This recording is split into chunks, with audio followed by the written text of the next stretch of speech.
નમસ્કાર મિત્રો, આજે આપણે શીખવાના છીએ સામાન્ય જ્ઞાનની કેટલીક ક્વિઝ. તો ચાલો ફટાફટથી વિડીયો શરૂ કરીએ. આ પહેલાં જો તમે ચેનલ ઉપર નવા હોય તો પ્લીઝ આ ચેનલને સબસ્ક્રાઈબ કરવાનું ના ભૂલશો અને અમારો જો આ વિડીયો ગમે તો આ વિડીયોને લાઈક જરૂરથી કરજો, જેથી અમને આવા નવા વિડીયો લાવવાનું પ્રોત્સાહન મળતું રહે. તો સામાન્ય જ્ઞાનની ક્વિઝમાં આજનો આપણો પહેલો પ્રશ્ન છે, ઓસ્ટ્રેલિયાની રાજધાની કઈ છે? ઓપ્શન છે A Sydney, B Melbourne, C Canberra, D Perth. અહીં જવાબ આવશે ઓપ્શન સી કેનબેરા. બીજો પ્રશ્ન છે, ભારતીય રાષ્ટ્રીય ગાન જનગણ મન કોણે લખ્યું હતું? ઓપ્શન એ છે રવિન્દ્રનાથ ટાગોર, બી બંકિમચંદ્ર ચટ્ટોપાધ્યાય, સી સરોજિની નાયડુ, ડી મહાત્મા ગાંધી. અહીં જવાબ આવશે ઓપ્શન એ રવિન્દ્રનાથ ટાગોર.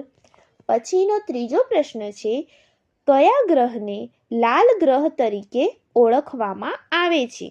ઓપ્શન આપ્યા છે એ શુક્ર, બી મંગળ, સી બૃહસ્પતિ, ડી શનિ. અહીં જવાબ આવશે ઓપ્શન બી મંગળ. તેને લાલ ગ્રહ તરીકે પણ ઓળખવામાં આવે છે. ચોથો પ્રશ્ન છે, જાપાનની કરન્સી શું છે? ઓપ્શન આપ્યા છે એ યેન, બી વોન, સી રૂપિયા, ડી રિંગિટ. તો અહીં જવાબ આવશે ઓપ્શન એ યેન. જાપાનની કરન્સી યેન છે. પછીનો પાંચમો પ્રશ્ન છે, ભારતના પ્રથમ રાષ્ટ્રપતિ કોણ હતા? ઓપ્શન આપ્યા છે એ doctor Rajendra Prasad, B Sardar Patel, C Jawaharlal Nehru, D B R Ambedkar. અહીં જવાબ આવશે ઓપ્શન એ ડૉક્ટર રાજેન્દ્ર પ્રસાદ. તેઓ ભારતના પ્રથમ રાષ્ટ્રપતિ હતા. પછીનો છઠ્ઠો પ્રશ્ન છે, વિશ્વની સૌથી લાંબી નદી કઈ છે? ઓપ્શન આપ્યા છે ઓપ્શન એ એમેઝોન નદી, ઓપ્શન બી યાંગત્સે નદી, ઓપ્શન સી નાઇલ નદી, ઓપ્શન ડી મિસિસિપી નદી અને અહીં જવાબ આવશે ઓપ્શન સી નાઇલ નદી. વિશ્વની સૌથી લાંબી નદી કઈ છે? તો નાઇલ નદી. પછીનો પ્રશ્ન છે, વિશ્વનો સૌથી નાનો ખંડ કયો છે? તો અહીં ઓપ્શન આપ્યા છે A Asia, B Europe, C Australia, D Antarctica. તો અહીં જવાબ આવશે ઓપ્શન સી ઓસ્ટ્રેલિયા. વિશ્વનો સૌથી નાનો ખંડ કયો છે? ઓસ્ટ્રેલિયા. તો તમે કમેન્ટ કરીને મને જરૂરથી જણાવજો કે વિશ્વનો સૌથી મોટો ખંડ કયો છે. ચાલો આના પછીનો પ્રશ્ન જોઈએ, ગુરુત્વાકર્ષણ કોણે શોધ્યું? ઓપ્શન આપ્યા છે A Albert Einstein, B Isaac Newton, C Galileo Galilei, D Nikola Tesla. તો અહીં મિત્રો જવાબ આવશે option B Isaac Newton. Isaac ન્યૂટને ગુરુત્વાકર્ષણની શોધ કરી. પછીનો નવમો પ્રશ્ન છે, ભારતનું રાષ્ટ્રીય પ્રાણી કયું છે? ઓપ્શન છે એ સિંહ, બી હાથી, સી બંગાળનો વાઘ, ડી મોર. જવાબ આવશે સી બંગાળનો વાઘ. પછીનો પ્રશ્ન છે, ભારતમાં કુલ કેટલા રાજ્ય છે? ઓપ્શન આપ્યા છે એ 28, બી 27, સી 29, ડી 30. તો અહીં કરંટ જે આપણી ન્યૂઝ છે એ મુતાબિક આપણે હાલ ભારતમાં કુલ 28 રાજ્ય છે, યાદ રાખીશું. હાલનું છે તો હાલ 28 રાજ્ય આવેલા છે ભારતમાં. પછીનો પ્રશ્ન છે, ટેલિફોન કોણે શોધ્યું? એ છે Alexander Graham Bell, B Thomas Edison, C Nikola Tesla, D Guglielmo Marconi. અહીં મિત્રો જવાબ આવશે option A Alexander Graham Bell. ટેલિફોનની શોધ એલેક્ઝાન્ડર ગ્રેહામ બેલે કરી હતી. પછીનો પ્રશ્ન છે, સૌથી શ્રેષ્ઠ વિદ્યુત સંચાલક ધાતુ કઈ છે? એટલે કે જે સૌથી શ્રેષ્ઠ વિદ્યુતનું પ્રસરણ કરી શકે એવી ધાતુ કઈ છે? આપણને ખબર છે કે હાલ જે ઘરે વાયર હોય એની અંદર આપણે કોપરનો યુઝ કરીએ છીએ, પણ અહીં સૌથી શ્રેષ્ઠ વિદ્યુત સંચાલક ધાતુ પૂછી છે. ઓપ્શન આપ્યા છે એ કોપર, બી ચાંદી, સી સોનું, ડી એલ્યુમિનિયમ. તો મિત્રો અહીં જવાબ આવશે ઓપ્શન બી ચાંદી. ચાંદી સૌથી શ્રેષ્ઠ વિદ્યુત સંચાલક ધાતુ છે, પરંતુ એ ઘણી મોંઘી હોવાથી આપણે એના સ્થાને કોપરનો યુઝ કરીએ છીએ. તો ચાલો આના પછીનો પ્રશ્ન જોઈએ. ચંદ્ર પર પગ મૂકતો પ્રથમ માણસ કોણ હતો? ઓકે, ચંદ્ર પર પગ મૂકનાર પ્રથમ માણસ બધાને જ ખબર હોય, નીલ આર્મસ્ટ્રોંગ. ચાલો આના પછીનો પ્રશ્ન જોઈએ. પાણીનું રાસાયણિક સૂત્ર શું છે? ઓપ્શન છે એ CO2, બી H2O, C O2, D NaCl.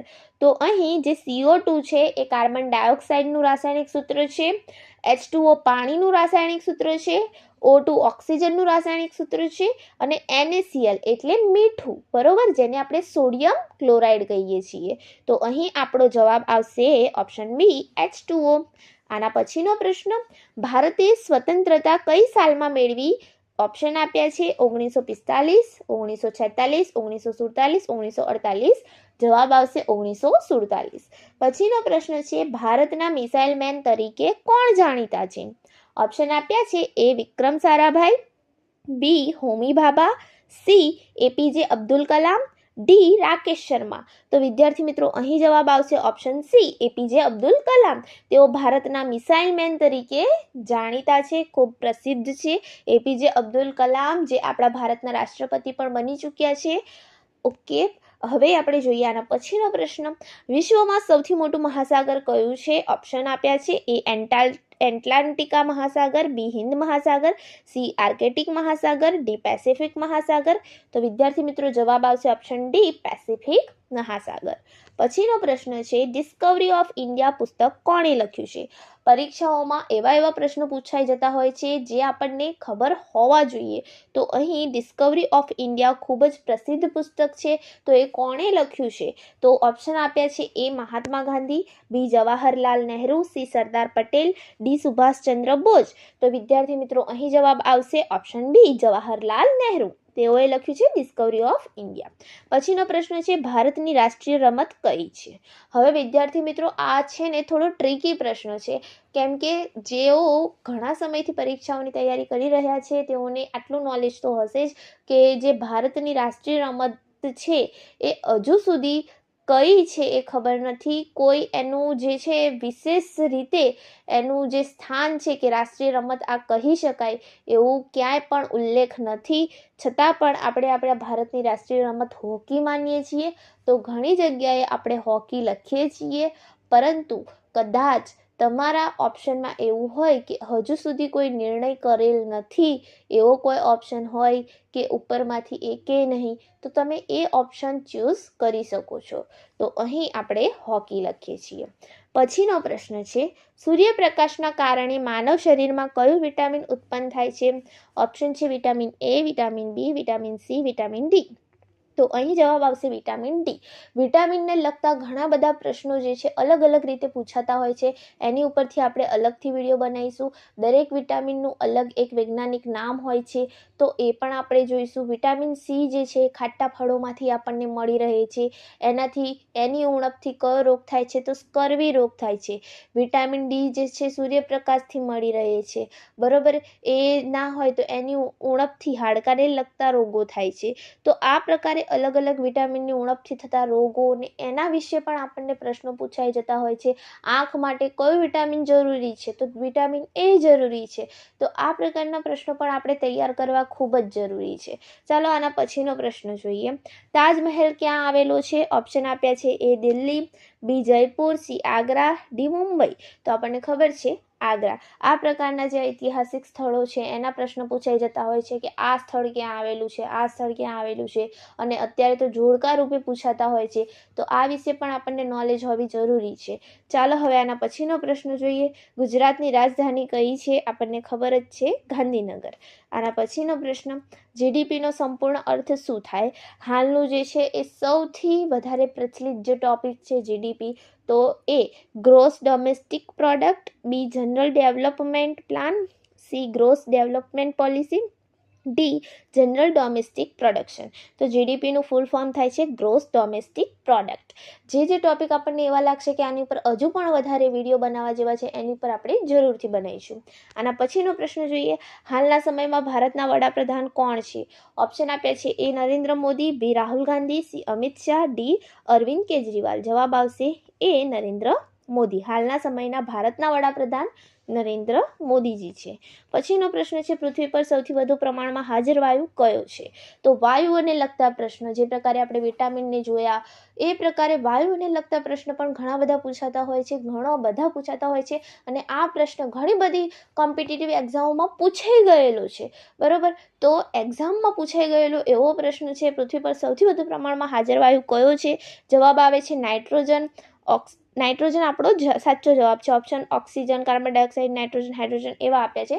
એમાંથી નાઇટ્રોજન જે છે સૌથી વધુ પ્રમાણમાં હાજર છે અને કેટલા ટકા છે એ તમારે મને કમેન્ટ કરીને જરૂર કહેવાનું છે. અને વિડીયો ગમ્યો હોય તો પ્લીઝ આ વિડીયોને લાઇક કરો અને તમારા મિત્રો સાથે શેર કરો, જેથી અમને પ્રોત્સાહન મળતું રહે કે આવા નવા વિડીયો અમે બનાવીએ. તો thank you friends, keep watching, keep learning.